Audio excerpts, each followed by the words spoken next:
for an introduction to this lab, the purpose of this lab is to understand how magnetic fields work using visualizations.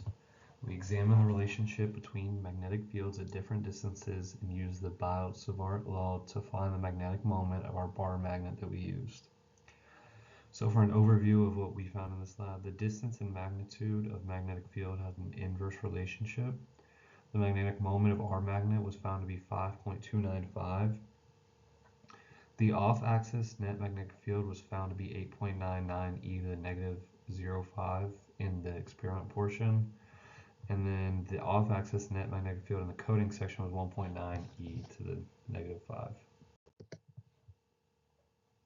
So for the basic principles used in this lab, the Biot-Savart law obviously defines the relationship between magnetic field and an observation point, with the current running through the object and the distance between the source and the observation point.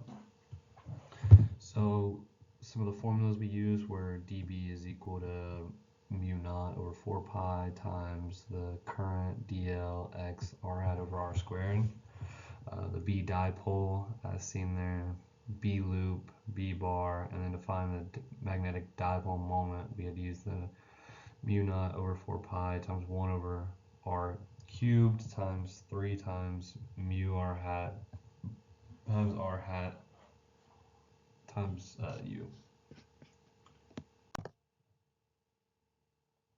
So here's a picture of the first part of the experiment where the system is the bar magnet, surroundings is everything else. We started the experiment by finding the exact location of the phone's magnetometer as shown in this picture. We have the tape there trying to locate where it was. This was done by moving the phone vertically then horizontally in relation to the magnet to find where the magnitude was the greatest, where I was picking up the biggest signal. For the second part of the experiment, we recorded the distance at which each magnetometer read a certain value and inserted into the Excel document seen here. The data produced the graph seen to the right, which is plotting the natural log of Bx, which is equal to natural log plus n natural log of r, which comes from the B bar formula shown in the overview.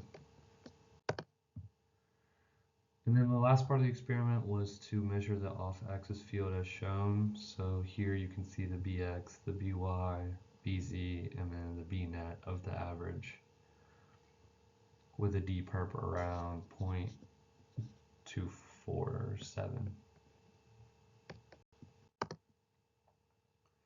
Here's the coding model that I used. So on the top right, you can see that we had to make a function to calculate the magnetic field, put in the magnitude of the magnetic moment, and then mess with the scale and distance so that the model would show up right. And then on the top left, you can see how we're adding the vectors of the magnetic fields, and then create the arrows below that, and then even more arrows to show the magnitude of different locations.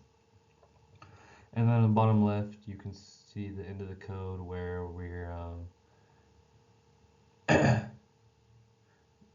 drawing even more arrows to show the represent the magnetic field as degrees on the axis.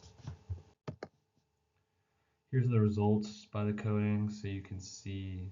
I'll go over it at the bottom, but you can see the Bnet and what the B was given at, as well as the dperp. So to kind of wrap it all up, as the distance between the magnetometer and magnet decreased, the magnitude of the magnetic field increased. As I already mentioned, that was our magnetic dipole moment.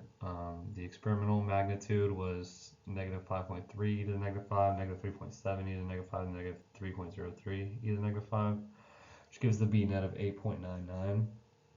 And then as you see, the simulated one was a bit smaller in general. The total ended up being 1.969 into the negative 5. Possible sources of error that nearby devices could have affected the readings and may not have an accurate location of the magnetometer. For the what if questions, if we hadn't laid it out with respect to the Earth's magnetic field, the X and Y values would change, but would leave the Z unchanged. And then if we were to stick two identical magnets end to end, this would increase the total magnetic field because they're built off each other and would essentially, I guess, double it.